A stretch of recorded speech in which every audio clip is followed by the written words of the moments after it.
सर्वप्रथम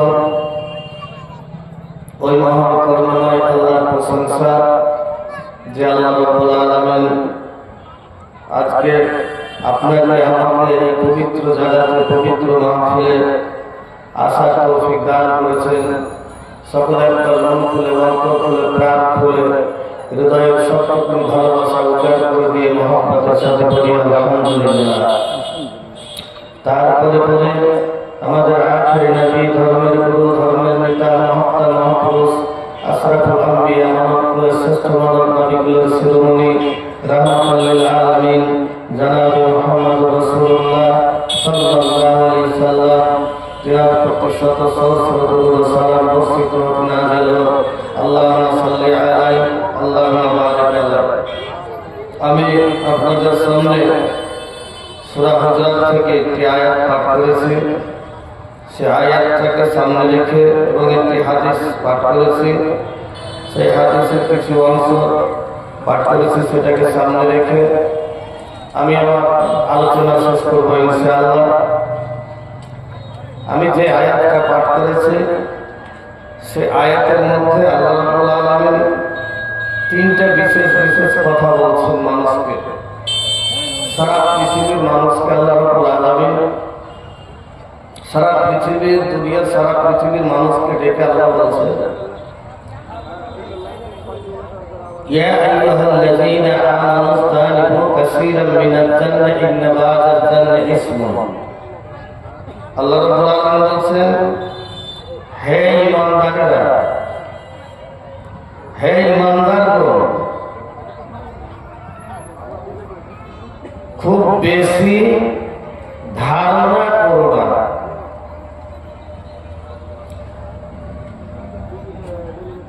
বেশি ধারণা থেকে দূরে থাকো। ইন্না বাজার জানলে ইসমুন, এমন কিছু ধারণা আছে যে ধারণা কাবিরা গুনাহে পরিণত হয়ে যায়। ইয়া আইয়ুহাল্লাযীনা আমানু ইসতানিবু কাসীরান মিনাজ জান্নাতি ইন্না বাজার জানলে ইসমুন, হে ঈমানদারেরা তোমরা বেশি ধারণা থেকে দূরে থাকো। কেন? কিছু কিছু ধারণা পাপের কারণ হয়ে দাঁড়ায়, কাবিরা গুনাহে পরিণত হয়ে যায়। একটা ধারণা। দ্বিতীয় নম্বর আল্লাহ বলছেন ওয়ালা তাজাসসু, তোমরা পরস্পরের দোষ ত্রুটি খুঁজে বেড়ায় না, একে অপরের দোষ ত্রুটি খুঁজে বেড়ায় না।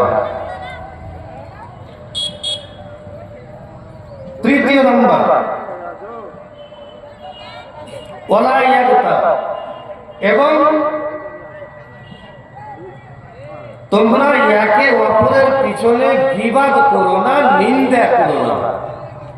এই আয়াতের মধ্যে আল্লাহ রাব্বুল আলামিন তিনটা কথা বললেন। তারপর আল্লাহ কি বলছেন? ইয়া আইয়ুহাল্লাযীনা আমানু ইসতানিবু কাসীরান মিনাজ জান্নাতি ইন্না বা'দাল জান্নাতি ইসমুন ওয়া লা ইয়াগতাবু বা'দুকুম বা'দা। আল্লাহ রাব্বুল আলামিন বলছেন, হে ঈমানদারগণ তোমরা খুব বেশি ধারণা করো না। কেননা কিছু কিছু ধারণা পাপের কারণ হয়ে দাঁড়ায়, কিছু কিছু ধারণা কাবিরা গুনাহে পরিণত হয়ে যায়। ওয়ালা তাজাসসু, এবং একে অপরের পরস্পরের তোমরা দোষ ত্রুটি খুঁজে বেড়াও না। ওয়ালা ইয়াগতাবু বা'দুকুম বা'দা, এবং একে অপরের পিছনে তোমরা গীবাত করে বেড়াও না, নিন্দা করে বেড়াও না। তারপরে আল্লাহ বলছেন আইয়ুবু আহাদুকুম মাইয়াকুলা লাহা মা ফীহি, তোমাদের মধ্যে এমন কি কেউ আছে তোমাদের মৃত ভাইয়ের গোশকে খেতে পছন্দ করো? এটা তোমরা কখনো পছন্দ করবে না। যেমন মৃত ভাইয়ের, মরা জন্তু তো দূরের কথা, মরা ভাইয়ের গোশ খেতে কেউ পছন্দ করবে না। আল্লাহ রাব্বুল আলামিন বলছেন তোমরা কি এটা পছন্দ করো নাকি? পছন্দ করবে না। তুমি কেন, সারা পৃথিবীর মানুষ কেউ এটা পছন্দ করবে না। ওয়ালা ইয়াগতাবু বা'দুকুম আইয়ুবু আহাদুকুম মাইয়াকুলা লাহা মা ফীহি ফাকারিহতুমুহু, তোমরা এটাকে ঘৃণা করবে। কেননা একটা মরা মানুষের, মরা জন্তুর, মরা ভাইয়ের গোশত কি করে খাবে, মাংস কি করে খাবে? এটা কখনই পছন্দনীয় নয়, অপছন্দনীয়। আল্লাহ রাব্বুল আলামিন বলছেন ওয়াত্তাকুল্লাহা ইন্নাল্লাহা তাওয়াবুর রাহিম, তোমরা আল্লাহকে ভয় করো এবং আল্লাহর কাছে তওবা করো। আল্লাহ হচ্ছে তওবা করনে ওয়ালা। আয়াতের মধ্যে তিনটে জিনিস পেলাম। কি? একটা হচ্ছে তোমরা কি করো না, বেশি বেশি ধারণা করো না। দ্বিতীয় ওয়ালা তাজাসসু, এবং একে অপরের দোষ ত্রুটি খুঁজে বের করো না। তৃতীয় নম্বর, একে অপরের পিছনে তোমরা গীবাত করো না, নিন্দা করো না। এই গীবাতটা অনেক বড় গুনাহ, অনেক খারাপ গুনাহ, অনেক বড় গুনাহ। এখন একে অপরের আল্লাহ বললেন কি খুব বেশি ধারণা করো না। তো ধারণাটা কি? ধারণাটা হচ্ছে ওখানে কেউ একটা লোক বসে আছে, ওরা গল্প করছে, কথা বলছে, আপনি এখান থেকে দেখতে পাচ্ছেন। দেখার পরে আপনি ওদেরকে ধারণা করে বলছেন যে এই মনে হয় যে আমার সম্বন্ধেই কোনো কথা বলছে, আমার সম্বন্ধেই কোনো কথা বলছে, ভালো করে বুঝুন। কিংবা ধরেন যে এক জায়গাতে চুরি হয়েছে, তো চুরি হয়েছে, তো আপনি একটা লোককে ধারণা করছেন, ধারণা করে বলছেন যে হতে পারে ওই লোকটা চুরি করছে। এই যে এটা হলো ধারণা। এবং ওলা তাজাসসু, এবং পরস্পরের দোষ ত্রুটি খুঁজে বের করো না। মানে কি, ওর ভিতরে কি খুঁত আছে কি না আছে এই সম্বন্ধে মানুষের কাছে তুলনা করো না, মানুষের কাছে বলো না। তবে ওটা হলো ধারণা। ধারণা নবী সাল্লাল্লাহু আলাইহি ওয়াসাল্লাম বলছেন, ক্বালা ইয়াকুম ওয়াজ জান্নাহ ফাইন্নাজ জান্নাহ আকযাবুল হাদিস। ধারণা হচ্ছে মিথ্যা কথা, সবচাইতে বড় মিথ্যা কথা হচ্ছে ধারণা। কারণ ওই ধারণা থেকে মিথ্যা কথা চলে আসবে। কারণ ধারণা করে আপনি আরো 5 জনের সামনে বললেন, ধারণা করে, একটা তো ধারণা করে বললেন, আর আবার আপনি বললেন কথাটা মিথ্যা। তো নবী সাল্লাল্লাহু আলাইহি ওয়াসাল্লাম বলছেন, ইয়াকুম ওয়াজ জান্নাহ ফাইন্নাজ জান্নাহ আকযাবুল হাদিস। এই ধারণা হচ্ছে সবচাইতে বড় মিথ্যা কথা। এবার আপনাকে বলি, তো এটা কত বড় গুনাহ? এই গুনার সম্পর্ক আল্লাহ রাব্বুল আলামিন কি বলেছেন? এই গুনাহ হতে গেলে কি করব, কেমন করে বাঁচব?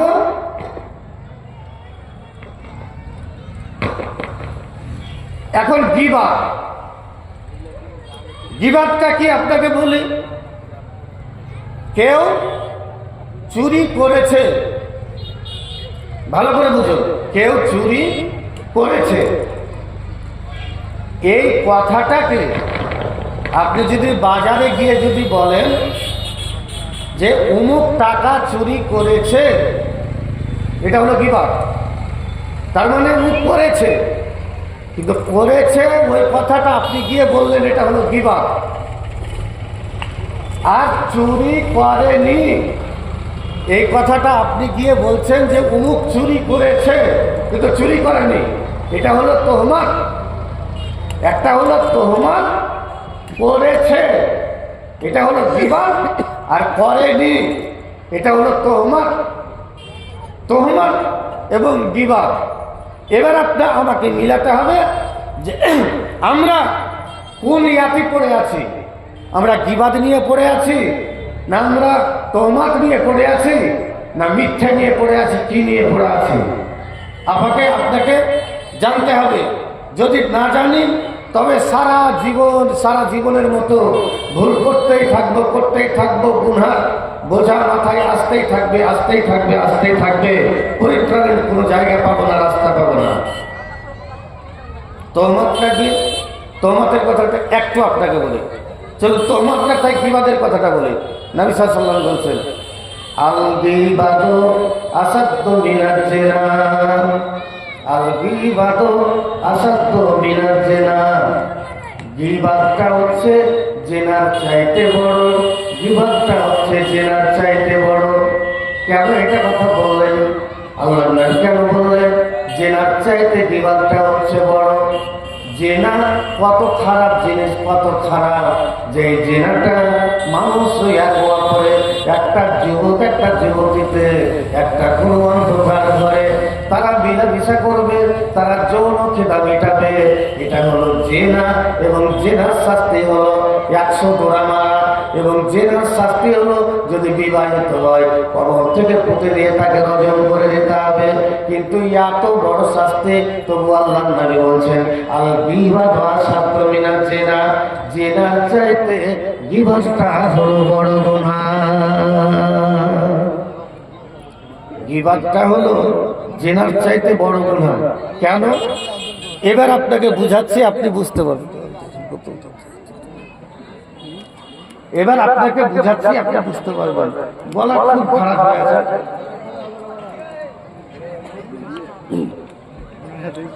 এবার আপনাকে বোঝাচ্ছি, আপনি বুঝতে পারবেন যে গীবাতটা কেন আল্লাহ পাক নবী বললেন যে আল গীবাতু আসাদ্দু মিনাজ জিনা। জিনার চাইতে গীবাতটা বড়। মাইকের আওয়াজ খারাপ হয়ে গেল লাগছে, মাইকের আওয়াজ ঠিক করুন। তো এবার আল্লাহ পাকের নবী কেন বলে দিলেন, কি কারণে বললেন আল্লাহ পাকের নবী? জিনাটা এত বড় গুনাহ, যেই জিনা করতে গেলে তাকে কোমর থেকে পুঁতে দিয়ে রজম করে দিতে হবে। কিন্তু আল্লাহ পাকের নবী বললেন আল গীবাতু আসাদ্দু মিনাজ জিনা, জিনার চাইতে গীবাতটা হচ্ছে বড় গুনাহ। এবার আপনাকে শুনুন, একটা একটা করে আমি বলছি, আপনি বুঝে নেন। গীবাত করে প্রকাশ্যে সবার সামনে, পাঁচটা লোকের সামনে, চায়ের দোকানে করে, মসজিদে করে, হাটে করে, বাজারে করে, সবার সামনে করে। কিন্তু জিনাটা এমন একটা জায়গাতে করে, যে জিনাটা ঘরের মধ্যে করে, বাইরে করে, জঙ্গলে করে, ঘরের মধ্যে করে, কোনো লজে গিয়ে করে, কোনো হোটেলে গিয়ে করে, জিনা করে। জিনা করলো কে? জিনা করলো যে করেছে সে, এবং ডাইরেক্ট জিনা করে যদি আল্লাহর কাছে যদি মাপ চাই, আল্লাহ রাব্বুল আলামিন রান্নাবাজি করেছে, জিনা করেছে, আল্লাহ মাফ করে দাও। আল্লাহর দয়া যদি হয় আল্লাহ মাফ করে দিতে পারে, আল্লাহর দয়া যদি হয় আল্লাহ মাফ করে দিতে পারে। তবে এখানে জিনা করেছে কে? আল্লাহ এবং বান্দা, আল্লাহ এবং বান্দা। ডাইরেক্ট আল্লাহর কাছে দোয়া করবে, বান্দা আল্লাহ, বান্দা আল্লাহ, এর মধ্যে কেউ নাই আর কেউ নাই, শুধু আল্লাহ আছে, মাঝখানে কোনো মাথা নাই, কিছু নাই, একদম ডাইরেক্ট আল্লাহর কাছে যাবে। কিন্তু গীবাতটা করলেন, গীবাতটা করেছেন কার করেছেন? না তো অমুক জন অমুক জনের করেছে। কি গীবাত করেছে? না তো অমুক চুরি করে নিয়ে পালিয়ে গেছে। এই গীবাতটা কোথায় করেছেন? শামসের হাট গেছেন, চরঙ্গিতে গেছেন, জোরগাছিতে গেছেন, এই গীবাতটা করেছেন। এই গীবাত করেছেন, আল্লাহ রাব্বুল আলামিন বলেন গীবাতের গুনাহ মাফ হবে না। কেন মাফ হবে না? যদি ওই লোকটা যদি মাফ করে দেয় তবে তোমার গুনাহ মাফ হবে, নচেত মাফ হবে না। আর তুমি জিনা করেছো, জিনা করার পরে মেয়েটা মাপ চাইবে না চাইবে মেয়েটার ব্যাপার, কিন্তু তুমি অন্যায় করেছো, তুমি বুঝতে পেরেছো, মাওলানা সাহেব করেছে, জিনা করলে এরকম শাস্তি, জিনা করলে এরকম শাস্তি। হাত তুলে মসজিদে বসে গেছো, রাত্রি 12টার সময় বসে গেছো, আল্লাহ রাব্বুল আলামিন জিনা করেছি, অন্যায় করেছি, ভুল করেছি, আল্লাহ তুমি ক্ষমা করে দাও। আল্লাহ রাব্বুল আলামিনের দয়া যদি হয় তো মাফ করে দিতে পারে। তবে আল্লাহর সাথে ডাইরেক্ট সম্পর্ক হলো, আর তুমি গীবাত করে তুমি আল্লাহর কাছে বলছো, আল্লাহ ওই লোকটার আমি গীবাত করেছি, ওই লোকটার আমি বরবাদ করেছি, ওই লোকটাকে আমি মিথ্যা অপবাদ দিয়েছি, ওই লোকটাকে আমি ফাঁসিয়ে দিয়েছি, ওই লোকটাকে জেনাকর বলেছি, মদখোর বলেছি, উচ্চারণ বলেছি, আল্লাহ তুমি আমাকে মাফ করে দাও। আল্লাহ বলছে না না না না, মাফ হবে না, মাফ হবে না, মাফ হবে না, মাফ হবে না। কেন মাফ হবে না? তুই যার কাছে বলেছিস তার কাছে তুই মাফ নিয়ে আয়, যদি ও মাফ করে দেয় আমি আল্লাহ রাব্বুল আলামিন তবে তোকে মাফ করে দেব।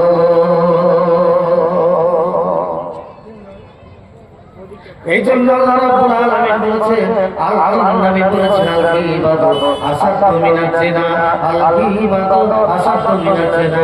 জিনাটা হচ্ছে কি? গীবাতটা হচ্ছে জিনার চাইতে বড়।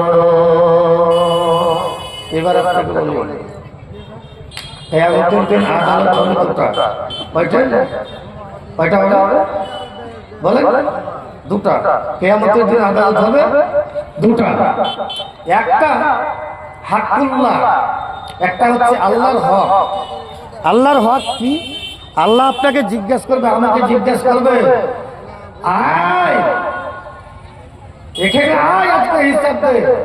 নামাজ পড়েছিস, রোজা করেছিস, হজ করেছিস, যাকাত দিয়েছিস, হয়ে গেল, যা। এবার বান্দার হক, হাক্কুল ইবাদ, যেটা হচ্ছে বান্দার হক, ওকে ডাকবে, অপরাধীকে ডাকবে না, পাওনাওয়ালাকে ডাকবে।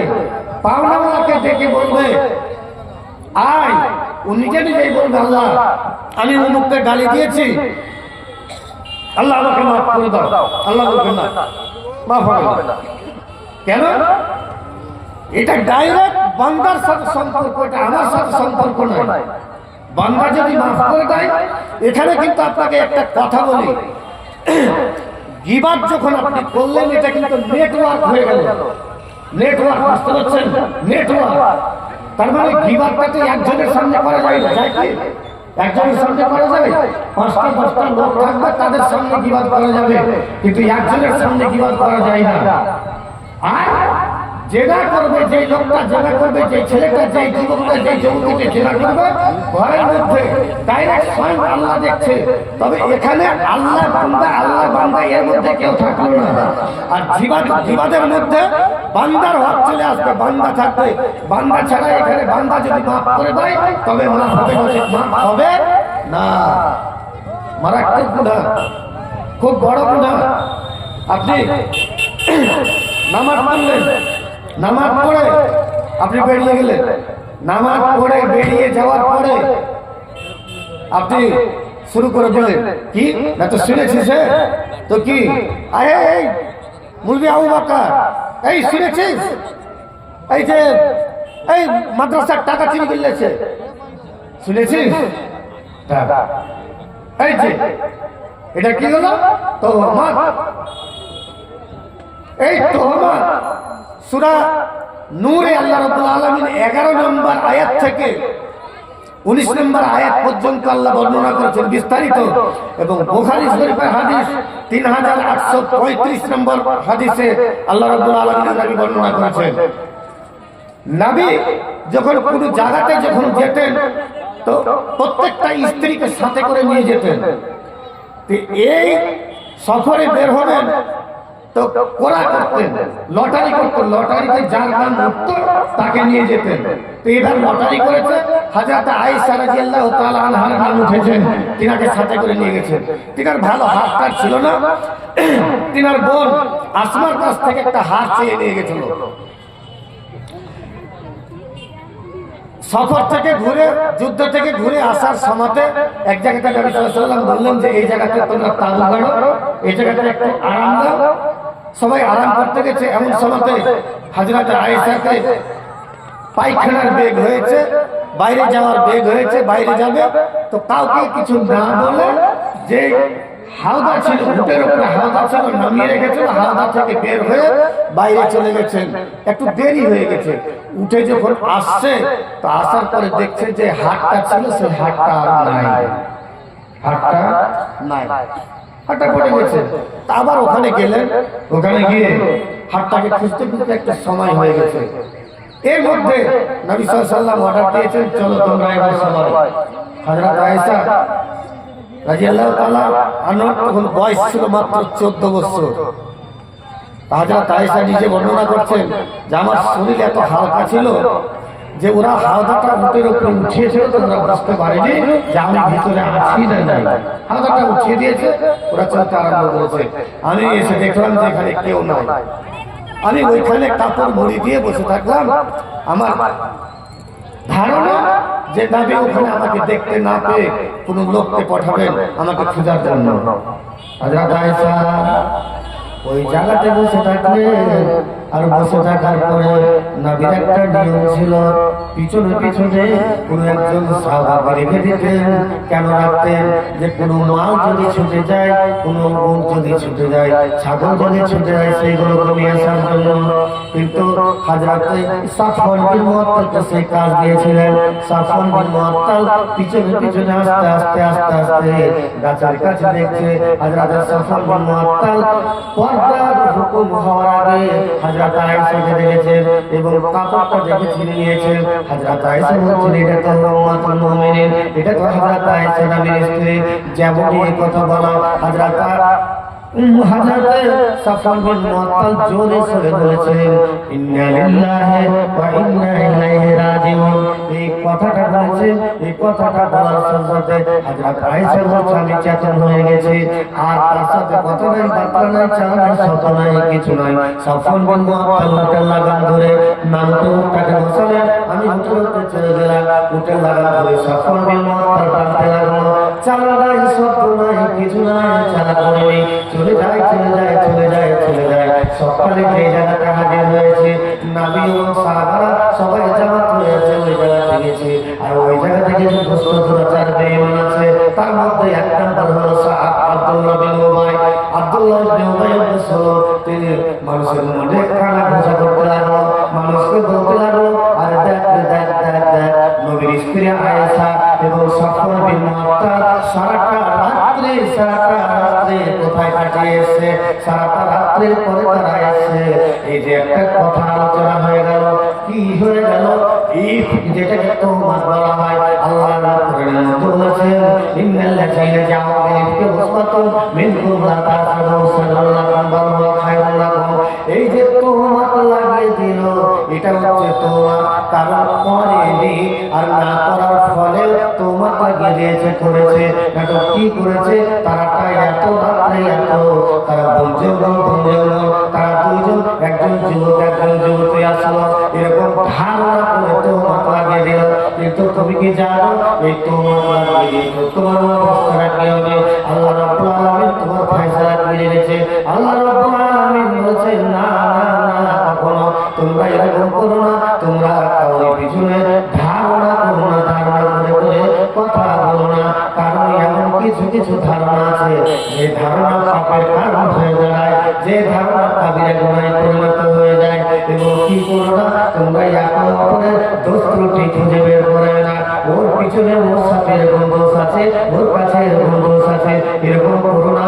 কারণ এরকম করতে গেলে নবী সাল্লাল্লাহু আলাইহি ওয়াসাল্লাম বলেছেন ইয়াকুমুল জান্নাত ফাইন্নাল জান্নাত জাবাদের, নবী বলেছেন ধারণা করো না, খুব বেশি ধারণা করাটা হচ্ছে বড় মিথ্যা কথা। আর মিথ্যা কথা নবী সাল্লাল্লাহু আলাইহি ওয়াসাল্লাম বলেছেন আয়াকুল মুমিনু বাকিলান ইয়া রাসূলুল্লাহ, ইয়া আল্লাহ পাকের নবী কোন বকিল ব্যক্তি কি মুসলমান হতে পারে? নবী সাল্লাল্লাহু আলাইহি ওয়াসাল্লাম বলেছেন না, কোন হ্যাঁ হতে পারে, বকিল ব্যক্তি মুসলমান হতে পারে। আবার নবী সাল্লাল্লাহু আলাইহি ওয়াসাল্লামকে প্রশ্ন করলেন নবী আয়াকুল মুমিনু জবান ইয়া রাসূলুল্লাহ, ইয়া আল্লাহ পাকের নবী কোন তাপস ব্যক্তি কোন নপুংস ব্যক্তি কি মুসলমান হতে পারে? নবী বলছে হ্যাঁ হতে পারে। আবার প্রশ্ন করছে আয়াকুল মুমিনু কাযাবান ইয়া রাসূলুল্লাহ, ইয়া আল্লাহ পাকের নবী কোন ঝুঠা ব্যক্তি মিথ্যা ব্যক্তি কি কোন মুসলমান হতে পারে? নবী বলছে না না না না, কখনো মিথ্যা ব্যক্তি মুসলমান হতে পারে না। আপনি কি করলেন? মিথ্যা কথা বলে গ্রামে আগুন লাগিয়ে দিলেন। ওই ছেলেটার বাড়িতে ওই স্ত্রীর সাথে সম্পর্ক ভালো ছিল, সম্পর্ক খারাপ হয়ে গেল কি করে? ধারণা করে। ধারণাটা কত বড় না? কি কারণে ধারণা? আর ধারণাটা কেমন করলেন? আল্লাহ বলছেন মা ইয়ালফিজু মিন কাওলিন ইল্লা লাদাইহি রাকিবুন আতীদ। আল্লাহ রাব্বুল আলামিন বলছেন তোমার মধ্যে তুমি যা উচ্চারণ করো না কেন, তোমার মধ্যে তুমি খারাপ উচ্চারণ করো না কেন, তুমি যাই উচ্চারণ করো না কেন, তুমি ধারণা করে করে কথা বললে, তুমি গীবত করলে, তুমি অন্যায় মিথ্যা করলে, তুমি তোহমত লাগিয়ে দিলে, তুমি আগুন লাগিয়ে দিলে, আল্লাহ বলছেন মা ইয়ালফিজু মিন কাওলিন ইল্লা লাদাইহি রাকিবুন আতীদ। আল্লাহ বলছেন তোমার মধ্যে যেই কথা বের হোক না কেন সেটাকে সংরক্ষণ করার জন্য একজন পর্যবেক্ষক নিযুক্ত রয়েছে। আল্লাহ রাব্বুল আলামিন আরেক জায়গায় বলেছেন কিরামান কাতিবিন ইয়ালামুনা মা তাফআলুন। আল্লাহ বলছেন বান্দাদের আমি তোমাদের দুই কানে দুটো সিসি ক্যামেরা লাগিয়েছি, দুটো সিসি ফুটেজ লাগিয়েছি, তুমি কি করবে না করবে তোমার এই সিসি ক্যামেরাতে সমস্ত কিছু রেকর্ড হচ্ছে, সমস্ত রেকর্ড হবে। কারণ তুমি ভালো করলে তাও রেকর্ড হবে, খারাপ করলে তাও রেকর্ড হবে। তুমি তোহমত লাগিয়ে দিয়েছো, তুমি মিথ্যা অপবাদ দিয়েছো, তোমার সমস্ত কিছু এই সিসি ক্যামেরাতে রেকর্ড করা আছে। সমস্ত তোমার সিসি ক্যামেরাতে রেকর্ড করা আছে। তোমার সমস্ত কিছু সিসি ক্যামেরাতে রেকর্ড করা আছে। আরেক জায়গাতে আল্লাহ রাব্বুল আলামিন বলেন ওয়ালা তাকফু মা লাইসা লাকা বিহি ইলমুন ইন্নাস সামআ ওয়াল বাসারা ওয়াল ফুআদা উলাইকা কানা মাসউলা। আল্লাহ বলেন তুমি আল্লাহ রাব্বুল আলামিন বলেন যে সম্বন্ধে যে ইয়াতে তোমার কোনো জ্ঞান নাই, তোমার কোনো ধারণা নাই, তোমার কোনো জ্ঞান নাই, সেই বিষয়ে তুমি কথা বলো না। কারণ ওই সম্বন্ধে তোমার জ্ঞান নাই, তুমি জানো না। ওই লোকটা কি করেছে তুমি জানো না, ওই লোকটা চুরি করেছে না করেছে তুমি জানো না, ওই লোকটা জেনা করেছে না করেছে তুমি জানো না। কারণ তোমার ওই সম্বন্ধে তোমার কোনো জ্ঞান নাই, ধারণা নাই, তুমি এই সম্বন্ধে কথা বলতে চাও না। আল্লাহ রাব্বুল আলামিন বলেছেন তোমার ইন্নাস সামআ ওয়াল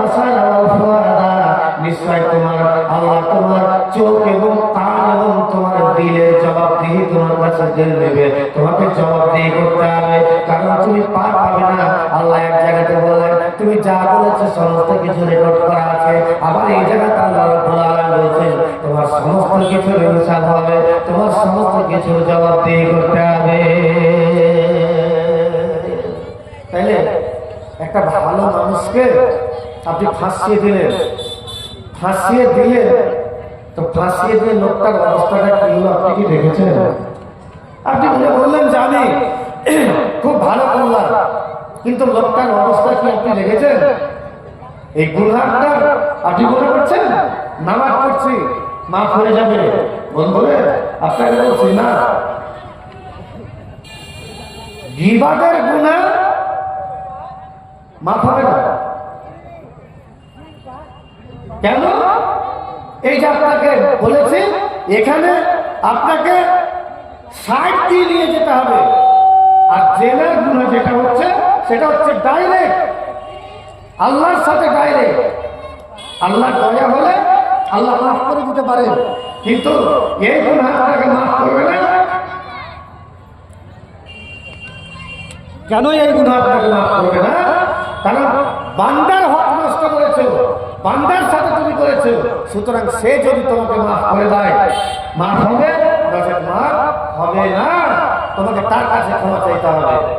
এবার আপনাকে চলি যেটা আপনাকে আমি বলতে চাইছি, তবে বসে বসে বসে বসে বসে বসে এই বিবাদ করতে করতে করতে করতে করতে করতে নিজের নাফটাকে নিজের জীবনটাকে ধ্বংস করে দিয়েছি, শেষ করে দিয়েছি। কি করতে করতে? পরের সমালোচনা করতে করতে। আমরা বেশি সমালোচনা করে কারা জানেন? বেয়াদবি মাফ করবেন আর রাগ করবেন না। যারা দোকানে বেরিয়ে বেড়ায়, যারা বাজার ঘাটে বেড়ায়, তারা সমালোচনা খুব কম করে। সমালোচনা কারা করে জানেন? আমার মতন নামাজি নামাজ পড়ে বেরিয়ে গেল, আর নামাজ পড়ে বেরিয়ে সমালোচনা করতে শুরু করলো, বিবাদ করতে শুরু করলো।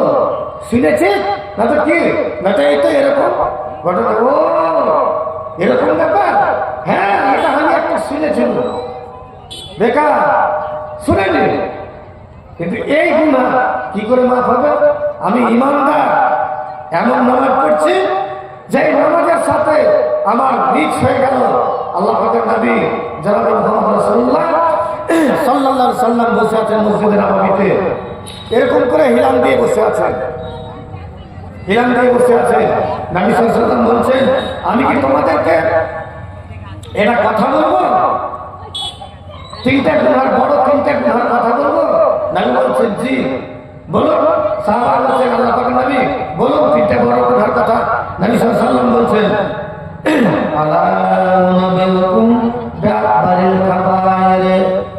নবী সাল্লাল্লাহু আলাইহি সাল্লাম বলছেন আমি কি তোমাদেরকে কিছু বড় গুনার কথা বলবো নাকি? সাহাবারা বলছেন কুলনা বালা ইয়া রাসূলুল্লাহ, ইয়া আল্লাহ পাকের নবী বলুন।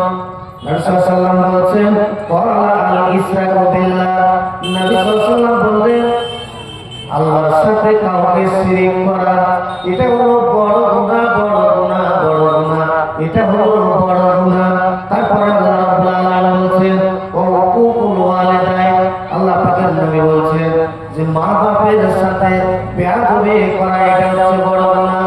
3 নম্বর নবী সাল্লাল্লাহু আলাইহি সাল্লাম বলেছিলেন ওয়া কানা মুত্তাকিয়ান ফাজালাসা, নবী এরকম করে হিলাম দিয়েছিলেন, আর হিলাম দিয়ে কোন সোজা হয়ে বসলেন, সোজা হয়ে বসার পরে বলছেন ফাকালা ইল্লা কাওলাযুর, ফাকালা ইল্লা কাওলাযুর। নবী সাল্লাল্লাহু আলাইহি সাল্লাম তিনবার বললেন যে মিথ্যা কথা সবচেয়ে বড় গুনাহ, মিথ্যা কথা সবচেয়ে বড় গুনাহ। যখন নবী যখন পর পর পর পর পর পর যখন বলতে থাকলেন, সাহাবারা বলতে হাই নবী যদি এবার যদি চুপ থাকতেন, নবী যদি এবার যদি থেমে যেতেন তো ভালো হতো, কিন্তু নবী কেন বললেন? নবী হিলাম দিয়েছিলেন, নবী উঠে দাঁড়ালেন এবং বসলেন। বসার পরে নবী বলেছেন ইল্লা কাওলাযুর, নবী বলছেন মিথ্যা কথা হচ্ছে সবচাইতে বড় গুনাহ, এবং মিথ্যা হচ্ছে সবচাইতে দুনিয়ার ফাসাদের গুনাহ। কারণ তুমি নামাজ পড়ে এলে, আর নামাজ পড়ার পরে তুমি মিথ্যা কথা বলে দিলে সকাল থেকে নিয়ে সন্ধ্যা পর্যন্ত মিথ্যা কথা বলতে বলতে বলতে বলতে এই মিথ্যার কারণে গীবত হয়ে যায়, মিথ্যার কারণে পরনিন্দা হয়ে যায়, মিথ্যার কারণে চুগলখড়ি হয়ে যায়, মিথ্যার কারণে তোহমাত হয়ে যায়, এই মিথ্যার কারণে সমস্ত কিছু হয়ে যায়। এই জন্য আল্লাহ পাকের নবী বলছেন ইন্না ওয়া কাওলা জুর, নবী বলছেন মিথ্যা হচ্ছে সবচাইতে বড় গুনাহ, মিথ্যা হচ্ছে সবচাইতে বড় গুনাহ। এবার আপনাকে বলি মিথ্যা কত বলি, দিনে কয়বার করে মিথ্যা কথা বলি? বলতে বলতে বলতে বলতে বলতে নিজের নাফসটা, নিজের আত্মাটা শেষ করে দিয়েছি, নিজের জীবনটাকে ধ্বংস করে দিয়েছি। আর এই মিথ্যার কারণে বাড়িতে অশান্তি, স্ত্রীর কাছে অশান্তি, এই মিথ্যা কথা বলতে বলতে বলতে, কারণ একজন মিথ্যা কথা বলে আগুন জ্বালিয়ে দিয়েছে আর থামে না। কেন? এই মিথ্যা। আল্লাহ পাকের নবী কেন বললেন? আল্লাহ বললেন, আল্লাহ রাব্বুল আলামিন বললেন যে তোমরা খুব বেশি বেশি ধারণা করো না। বেশি ধারণা করতে গেলে তোমার মাথা খারাপ হবে, আর বেশি ধারণা করতে গেলে গ্রামে আগুন জ্বলবে, বেশি ধারণা করতে গেলে সংসারে আগুন জ্বলবে, বেশি ধারণা করতে গেলে সংসারে শান্তি পাওয়া যাবে না, বেশি ধারণা করতে গেলে গ্রামটা তছনছ হয়ে যাবে। এবার আপনাদের প্রশ্ন করি, আচ্ছা জেনা করে তো জেনা করলে কি জামাত ভাঙে? ভাঙে ভাঙে, জামাত ভাঙে ভাঙে না। কিন্তু গীবত যদি করা যায় গোটা গোটা জামাত নষ্ট হয়ে যায়। জামাত ভাঙে না? গীবত করতে গেলে জামাত নষ্ট হয়ে যায়, ধ্বংস হয়ে যায়। কারণ ওই লোকেদের কথা গিয়ে অন্য জায়গাতে বলছে, তো গোটা জামাতটা ভেঙে গেল, তছনছ হয়ে গেল, গোটা জামাতটা শেষ হয়ে গেল। তার কারণে না তো এই লোকটার কারণে, যে লোকটা গীবত করে বেড়ায়। আল্লাহ রাব্বুল আলামিন বলছেন কি? আল্লাহ কোরআনের মধ্যে বলছেন আমি ইয়াসুদুনান নাস আলামাতা হুমুল্লাহু মিন ফাজলি ফাকাদ আতাইনা আলা ইব্রাহিম ওয়াল হিকমাতা। আল্লাহ রাব্বুল আলামিন বলছেন তারা কি এই জন্য অন্য লোকদের প্রতি হিংসা করে, তারা কি এই জন্য অন্য লোকদের প্রতি হিংসা করে যে আমি তাদেরকে অনুগ্রহ দান করেছি, যেমন করে আমার হিকমত দান করেছিলাম, কিতাব দান করেছিলাম ইব্রাহিমের উপরে, ইব্রাহিমের ছেলেদের উপরে, ইব্রাহিমের সন্তানদের উপরে। তারা তাদেরকে আমি উচ্চ জায়গাতে বসিয়েছে, তাদেরকে আমি উচ্চ মর্যাদা বসিয়েছে। তার কারণে কি তারা এরকম করছে? আল্লাহ পাকের নবী বলছেন কালা ইয়াকুম ওয়ালা হাসাদা ফাইনাল হাসাদা ইয়াকুম হাসাদা কামা তাকুলুনা নারুতা। আল্লাহ পাকের নবী বলছেন যে তোমরা হিংসা করো না। হিংসা এমন একটা বস্তু, হিংসা যদি করো তোমার যত আমল আছে, যত আমল আছে, যত আমল আছে, সমস্ত আমল তোমার নষ্ট হয়ে যাবে, সমস্ত আমল তোমার বরবাদ হয়ে যাবে, শেষ হয়ে যাবে। কেমন হয়ে যাবে? আল্লাহ পাকের নবী বলছেন যেমন করে কাঠে খেলে আগুন লাগাতে গেলে। আসসালামু আলাইকুম, কোথায় বলবো? আচ্ছা বসেন, আমি আসছি।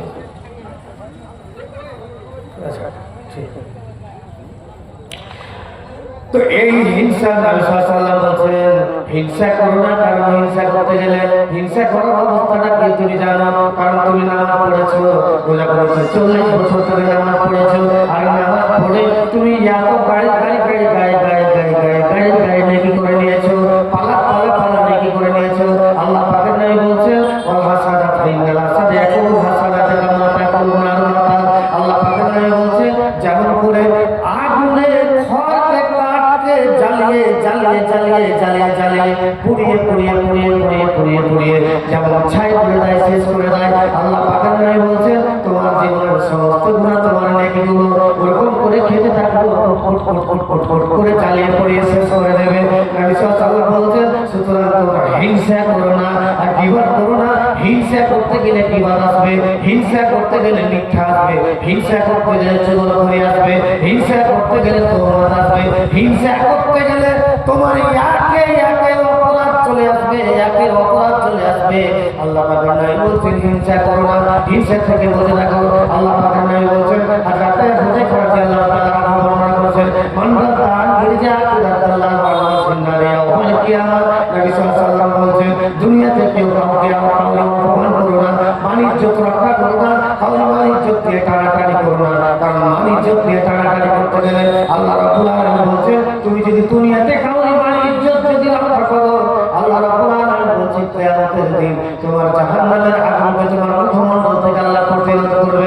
তবে আল্লাহ দুটো হাদিসে যেরকম কথা বলে তবে আল্লাহ কি বলে তুমি কাউকে বেইজ্জতি করিও না, আল্লাহ এখানে বললেন তুমি হিংসা করিও না। আল্লাহ রাব্বুল আলামিন কোরআনের মধ্যে বললেন যে তোমরা এই জন্য কি তারা কি এই জন্য হিংসা করে, তারা কি এই জন্য মনের মধ্যে হিংসা বসে রাখে যে আমি তাদেরকে বড় বড় করেছি, তাদেরকে হিকমত দান করেছি, কিতাব দান করেছি, তাদেরকে আমি বড় উঁচু জায়গাতে বসিয়েছি, তারা কি এই জন্য হিংসা করে নাকি? আল্লাহ রাব্বুল আলামিন বলছেন যে না না না না তারা তোমরা এরকম করো না, যদি এরকম যদি করো আল্লাহ রাব্বুল আলামিন বলছেন ফিনারে জাহান্নাম খালিদিনা এদের জন্য জাহান্নামের আযাব রয়েছে, আর যে জাহান্নামে যাবে সেই জাহান্নামে জিন্দেগির মতো চলে যাবে, লা ইয়ামুতু ফিহা ওয়া লা ইয়াহয়া, সেই জাহান্নামে মরবে না, বাঁচবে না, কিছু হবে না, সেই জায়গাতে জ্বলতে থাকবে জ্বলতে থাকবে জ্বলতে থাকবে, কয়লার মতো পাট হয়ে যাবে, কয়লা হয়ে যাবে, কিন্তু তাদেরকে ছাড়া হবে না।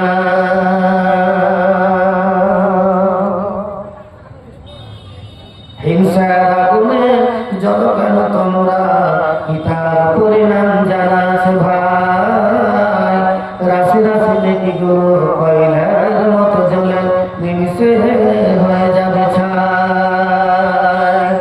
হিংসার আগুনে জ্বলো কেন তোমরা, ইতার পরিণাম জানাস ভাই, রাশি রাশি নেকি গুলো কয়লার মতো জ্বলে নিমিষে হয়ে যাবে ছাই। হিংসার আগুনে পাপড়ি প্রথম আকাশের উপরে ঘটেছে, হিংসার ভূমিতে প্রথম পুনাপুনে ইতিহাস ঘটেছে। হিংসুটে দেখা দাও মুখে দেব চুলকালে, সমাজে তোমার আর নাই ঠাই। হিংসার আগুনে জ্বলো কেন তোমরা, ইতার পরিণাম জানাস ভাই। নিজেকে মহান বলা কত যে কঠে এ কথা ভালো করে জেনেছ, খিজিরের পথে চলে মুসা সারাদিন হিসাবটা ভালো করে বুঝেছ। তথাপি আলেম কুলে কুবা দিয়েটাই, তথাপি আলেম কুলে কুবা দিয়েটাই হিসাব কেউ মনে রাখে না, রাশি রাশি নেকি গুলো কয়লার মতো জ্বলে নিমিষে হয়ে যাবে ছাই। আমার সুখকে দেখে অনেক ভাইয়ের দেখে মনে পাই কত যন্ত্রণা, কখনো বিবাদ করে কখনো বোকা বলে মেটাই মনের বাসনা। কোকিলের কুহু শুনে কাকের শরীর জ্বলে, কোকিলের কুহু শুনে কাকের শরীর জ্বলে, কোকিলের তাতে কি হয়ে যায়, রাশি রাশি নেকি গুলো কয়লার মতো জ্বলে নিমিষে হয়ে যাবে ছাই, নিমিষে হয়ে যাবে ছাই।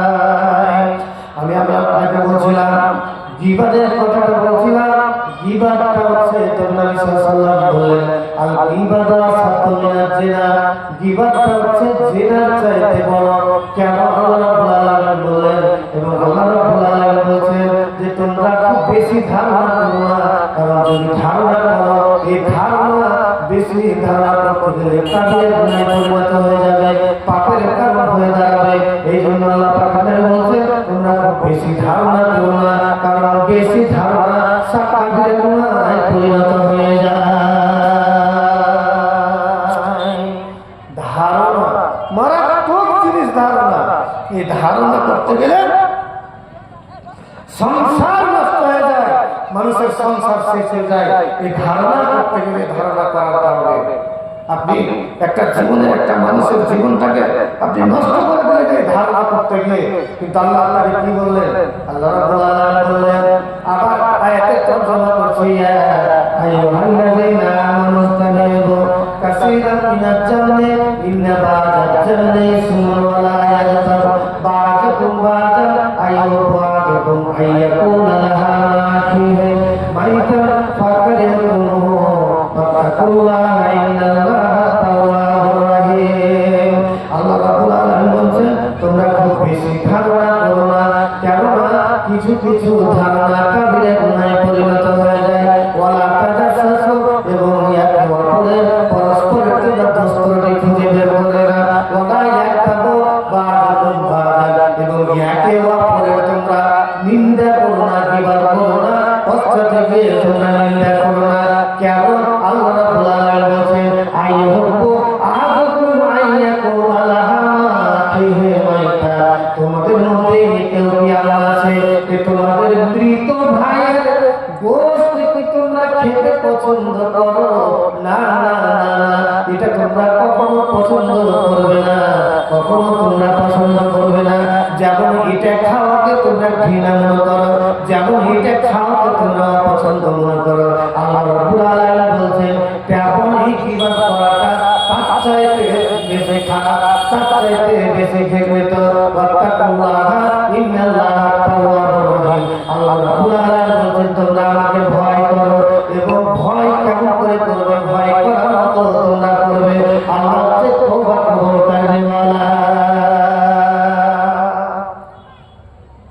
তবে আপনাকে কয়েকটা কথা বললাম তার মধ্যে তিনটা কথা হলো যে একটা হচ্ছে ধারণা করা একটা হচ্ছে পরস্পরের দোস্তি করা আর একটা হচ্ছে যেটা হচ্ছে গীবত করা এই তিনটা কথা বললাম এই তিনটা কথা আসলো কোথা থেকে তারপরে আপনাকে আমি বললাম কি যে ইয়কালা ইয়াকুম ওয়া জান্নাত ফাইন্না জান্নাত জাবুল হাদিস নবী সাল্লাল্লাহু আলাইহি ওয়াসাল্লাম তোমরা খুব বেশি ধারণা করো না কারণ এই বেশি ধারণা হচ্ছে মস্ত বড় মিথ্যে কথা এই ধারণা করাটা তাহলে আল্লাহ কোরআনের মধ্যে বলেন ধারণা করো না আর নবী বলছেন ধারণা করাটা হচ্ছে সবচাইতে বড় মিথ্যা কথা তাহলে ধারণা থেকে সমস্ত কিছু চলে আসছে বন্ধুরা ধারণা করতে করতে করতে করতে নিজের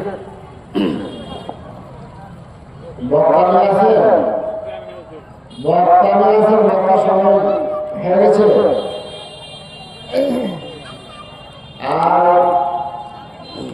গ্রামবাসীদের বলছি যে দুইজন যুবক বক্তা বক্তা হয়ে ফিরে যাচ্ছেন এখন পর্যন্ত প্যানেলের উঠে মাত্র কয়েকজন লোক